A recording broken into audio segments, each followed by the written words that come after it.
Blog Talk Radio. Welcome to the Institute for Personal Development, Kriya Yoga Ashram, where total consciousness is the new frontier.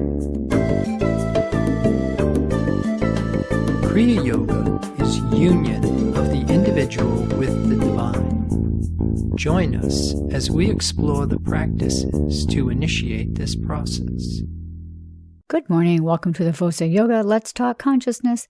I am your hostess, Lisa Winton, and with me is Kenny Toy, also known as Swami Jayananda, founder of the Institute for Personal Development that's located here in Hampton, New Hampshire. Good morning, Swami. Thank you for being here today. How are you? Good morning. I'm doing pretty good today. How about you? Well, I'm doing great today, too. Thanks for asking. And we want to thank you all for tuning in. Today on The Voice of Yoga, we will talk more about healing and more specific experiences that reveal divine qualities.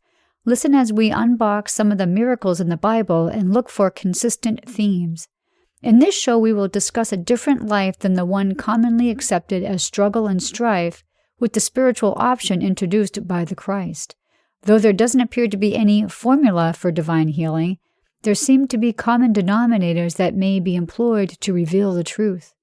Join the Kriya Yoga Spiritual Advance to get the light in your soul and let the perfection of being live you. So I see the title of today's show is The Anatomy of a Divine Healing. So it leads me to believe that there might be a formula or steps involved in a divine healing. Can you go over that with us? Well, I think that's what we said in the opening. There doesn't really seem to be a formula, but there are some common denominators. There are things that seem to show up in healings. We can start to work with a microcosm for the macrocosm, that the small and the simple explains the large and the complex. Pretty much if you understand one thing, now you have a principle that you could start to employ to all things. So what particularly has to be in place in order for a healing to be called a divine healing? Here we're starting to understand that all healing is the revealing of the divine creation, this truth of being. Healing is not the attaining of something, it is the removal of the false belief that there is something other than the divine creation. And so we're looking to make distinctions between belief-based mortal mental healings and a God-crowned spiritual healing. And spiritual healing is instantaneous because it's originated with the self-existent divine principle of the universe, which is completely out of time. And it brings forth the one divine consciousness. And mental healings are in time and they're driven by belief. And so you can change finite bad to finite good with positive thinking and emitting your thoughts with belief and intention. But what we're really trying to do is rise above the corporeal sense. We're trying to rise above the law of karma and see this one divine law. So let's just put that into application. Let's just use an example. Say I have a toothache and I think I have a divine healing. It was instantaneous and my toothache went away. But then maybe 3 days later, the ache comes back. So should I assume that I didn't really have a divine healing because it would be instantaneous, plus the healing would last forever, let's say? Yeah, I think those are some of the indicators that we're starting to look at, that if there is a relapse, it can't be the fault of the divine creation. Divine creation is perfect, it's whole, it's complete, and it's eternal, it's unchanging.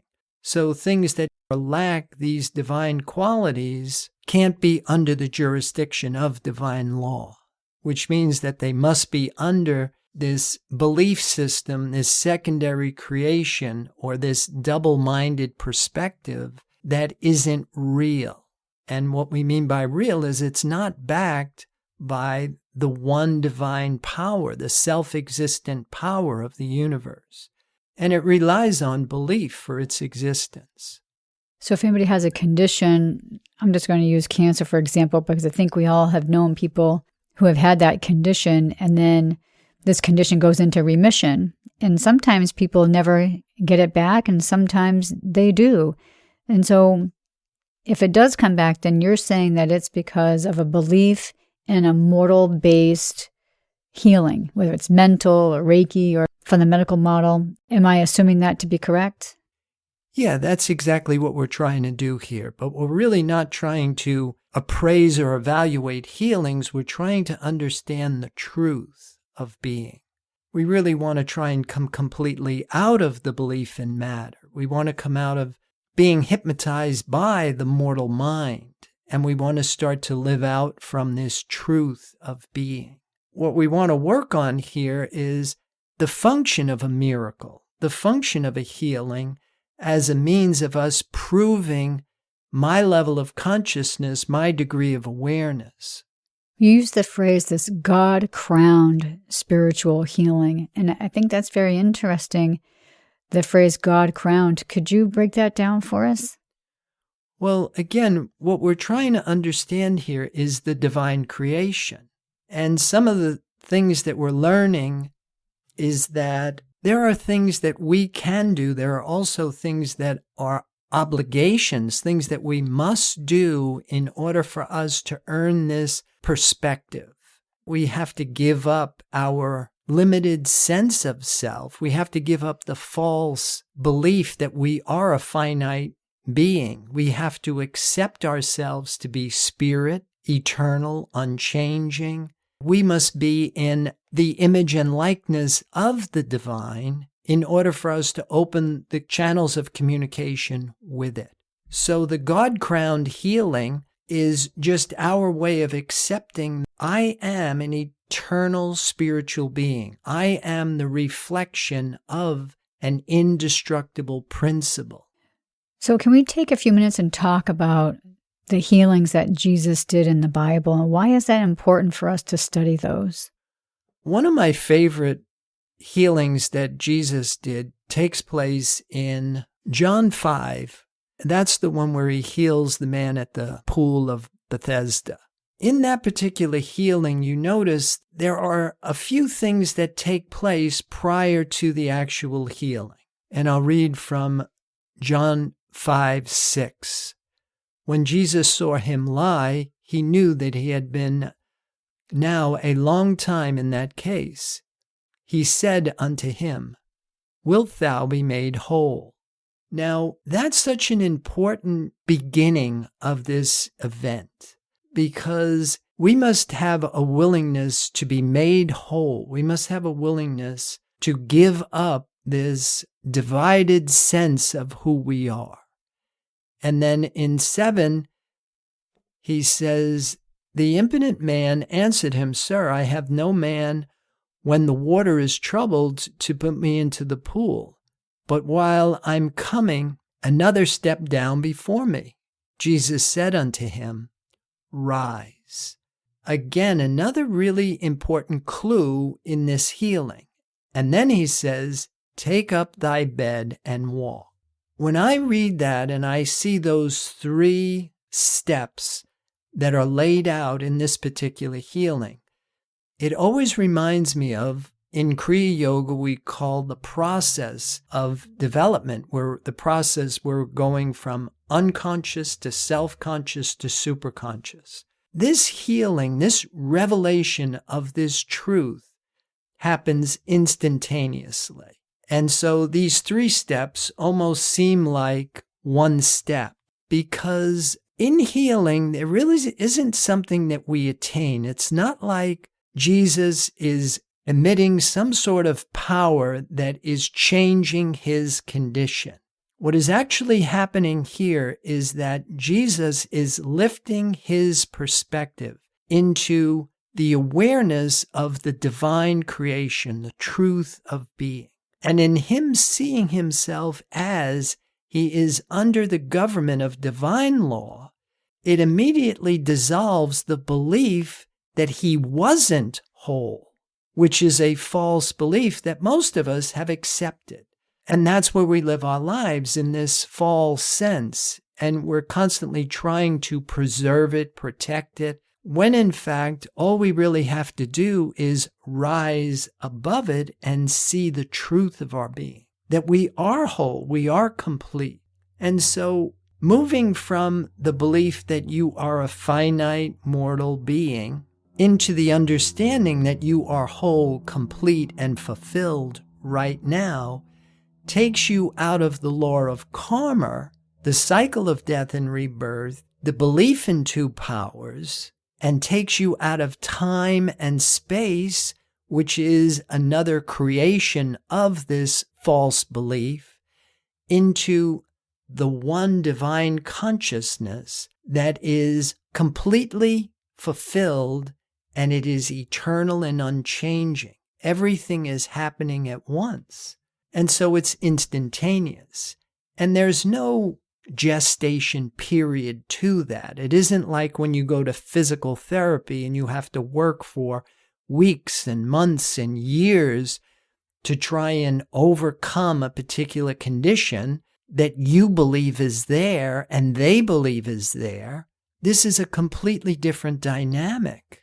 And so the more that you start to understand how it works, the more that you see how it's an upgrade to anything that we have been doing humanly, you wonder why we're not putting our efforts into it.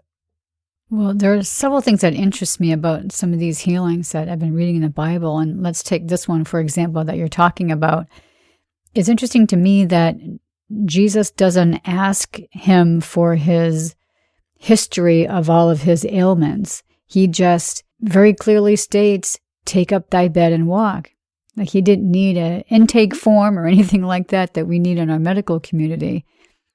Right. There's no diagnosis. He doesn't have to know what's wrong with you because he knows the truth. He knows that whole level that we live at is false. He knows that the divine creation is backed by divine law, which is the only real power in this universe. He knows that everything that he is experiencing, whether it is on a personal level or even on a world level, is not real, and it's relying on belief for its existence. Just like light dispels darkness, this truth dispels the error.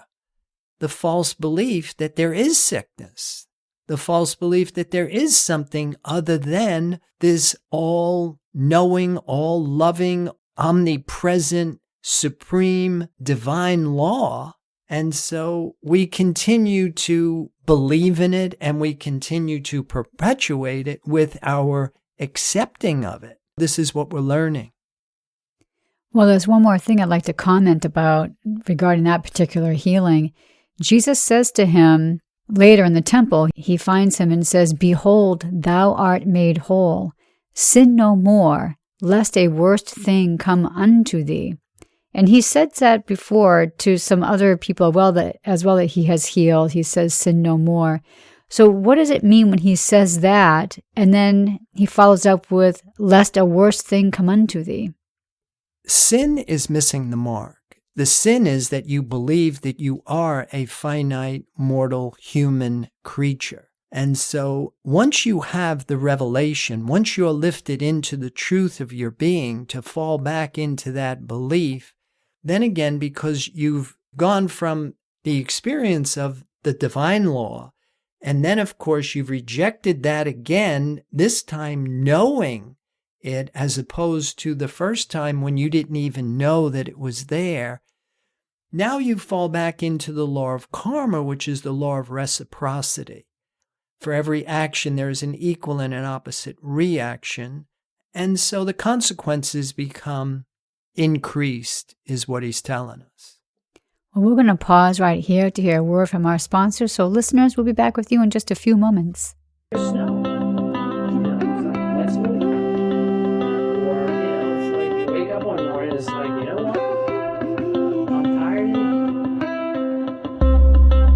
Kriya Yoga Theory 2 is a unique and revolutionary practice and forum designed to facilitate the growth process in human development. Apotheosis is a real experience and has an evidence procedure.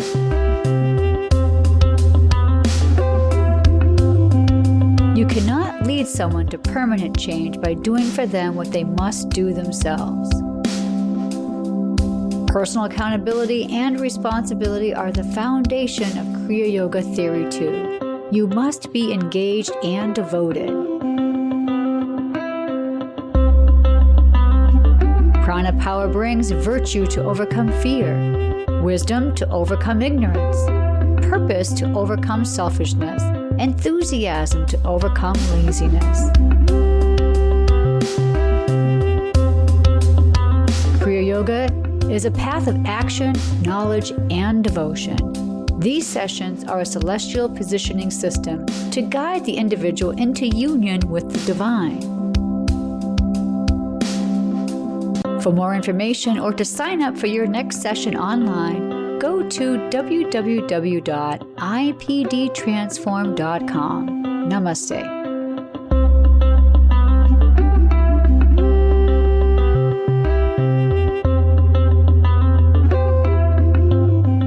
Welcome back. For those of you just joining us, you're listening to The Voice of Yoga, and we are talking consciousness. So, Swami, I found a verse in the Bible. It's Hebrews 10:26 that kind of correlates to what you were just talking about. And it says, "For if we sin willfully, after that we have received the knowledge of the truth, there remaineth no more sacrifice for sins." And I just wonder maybe if you could give an explanation for that. Yeah, once you have been exposed to this truth, you kind of lose your handicap, and that you're no longer ignorant of the truth. To deny the truth after knowing the truth, the consequences are increased. And so it shows up in karma, because that's what most of us are working with. We're still working with a karmic pattern. What we're trying to learn here is the process where we liberate ourselves completely from the law of karma. But in order to do that, we're learning it's more of a process. In Christianity, they explain it with the crucifixion, the resurrection, and the ascension. In the hero's journey, it's explained with the separation, the journey, and the return.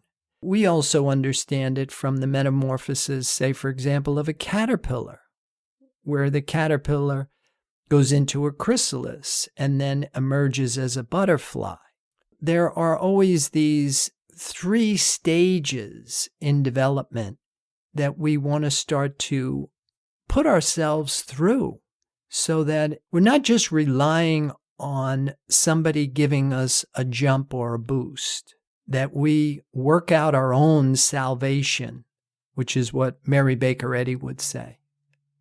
Now, why do you think that healing is so important for us to undertake and understand? Because we need proof. What we call the divine creation is the divine creation, and not mortal imagination or mortal imitation. That it's not just the personal mentality or even the world mind or the collective consciousness. One of the things that we know is that spirit testifies with deeds, not words. So if you have an understanding of this divine omnipresence, then of course you start to demonstrate it. You start to use it so that you're not falling back into just believing or using a concept of God instead of the living presence of this omnipotent consciousness. Well, you had mentioned beliefs and how that works. But we know we have to go a little bit further than just the beliefs. We have to have this proof. Is that what you're talking about? Right. That to move beyond beliefs, we work with the proof.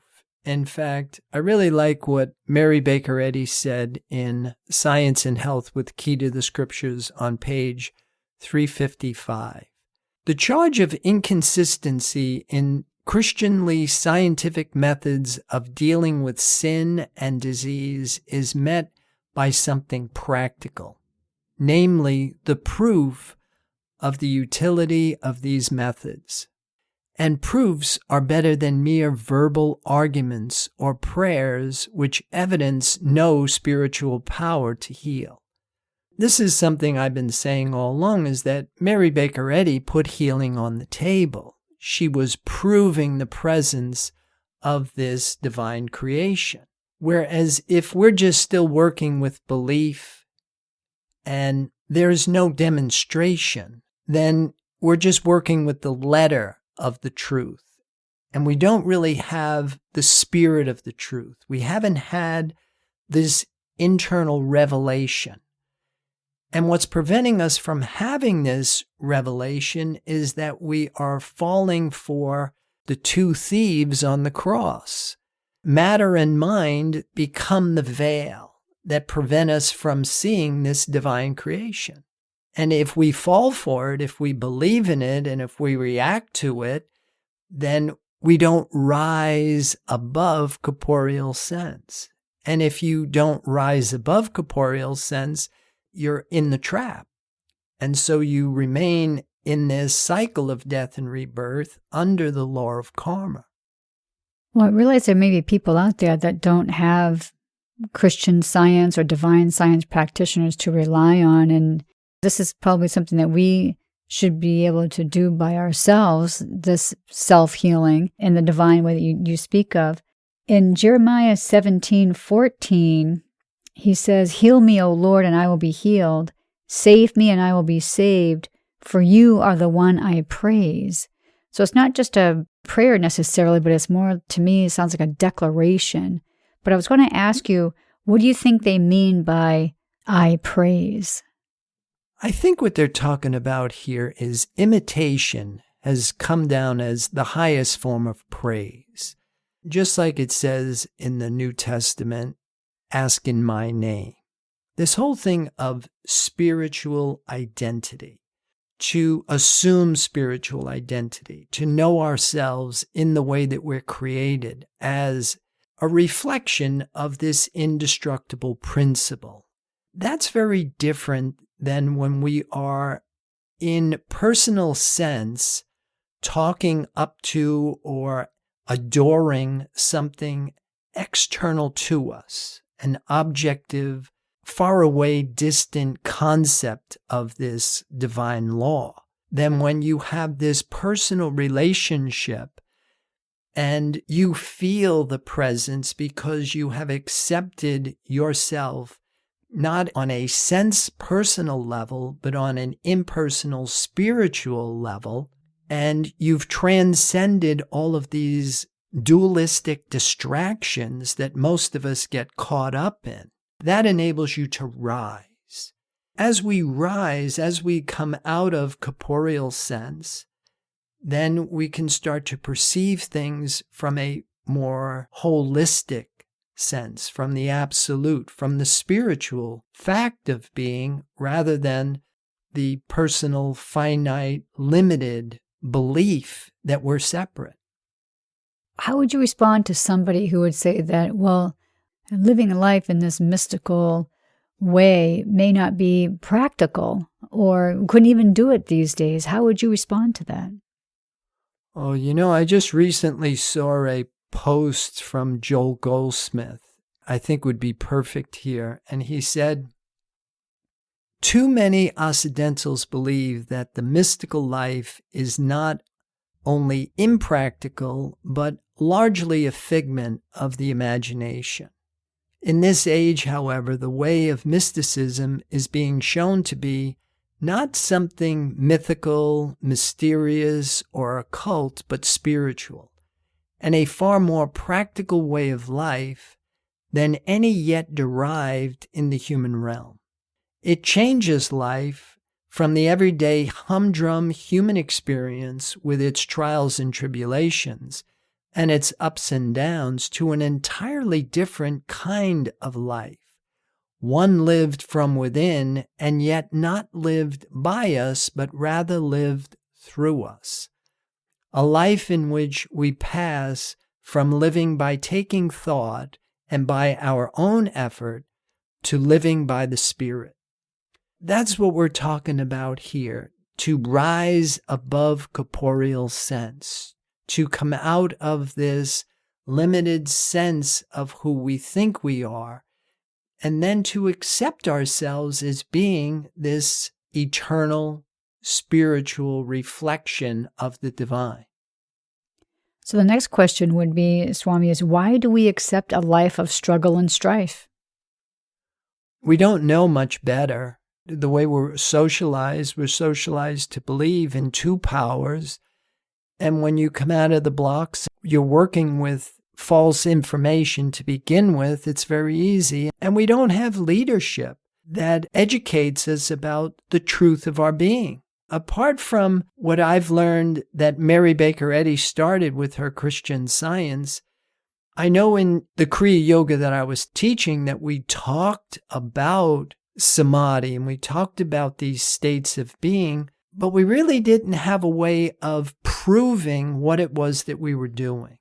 Where Mary Baker Eddy in her teaching, where she says to live above corporeal sense and correct it.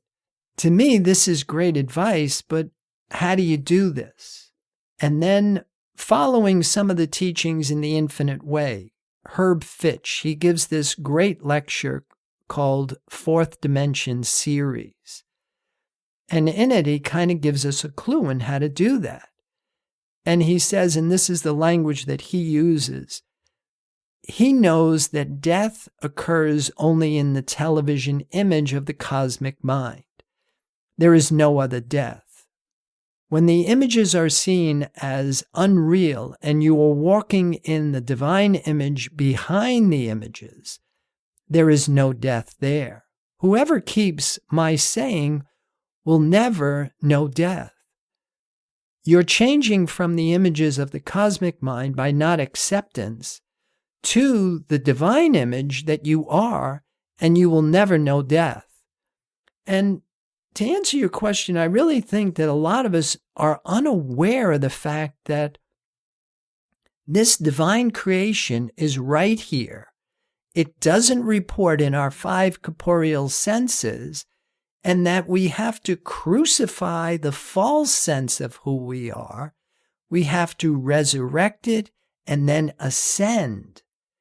And that's a process. And if you don't have leadership that is guiding you through this, it's very easy to get stuck in this belief that you are spiritual, and yet at the same time, you believe that you're worshiping God, but you're not under the protection of divine law because you are completely unconscious to this divine omnipotence that they're promising us, because you're still in mortal form, believing that there is a power out there that's going to save you. And so we have to give up that belief, and then we have to have fidelity and affirm this truth until it reveals itself to us. And we don't know that it's revealing itself until it starts to demonstrate by changing these appearances.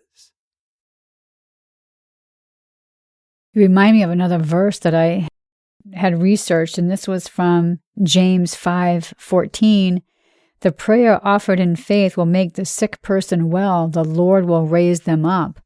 And I think what they mean by faith is exactly what you're saying, this connection to this divinity. Absolutely. And that's what we're starting to work, that you really have to have this revelation. That is the Lord that raises it up. It is the Christ, which is the Spirit within, when it is born within you. And then your acknowledgement and acceptance of that as your identity is where this whole thing starts. Well, we do have to break down our show for today, so listeners, be sure to visit the website, www.ipdtransform.com. Once you're on the homepage and you see the fading banner, it says Blog Talk Radio Show. You can click that. That directs you to the Blog Talk Radio Show catalog page. And also by clicking on the Products tab and then Online Classes, that directs you to all the classes that Swami has available for you. So with that, Swami, do you have any other final thoughts about today's program? Well, I would like to encourage people to join the Kriya Yoga Spiritual Advance to get the light in your soul and let the perfection of being live you. Namaste. Thank you for listening to our program, The Voice of Yoga.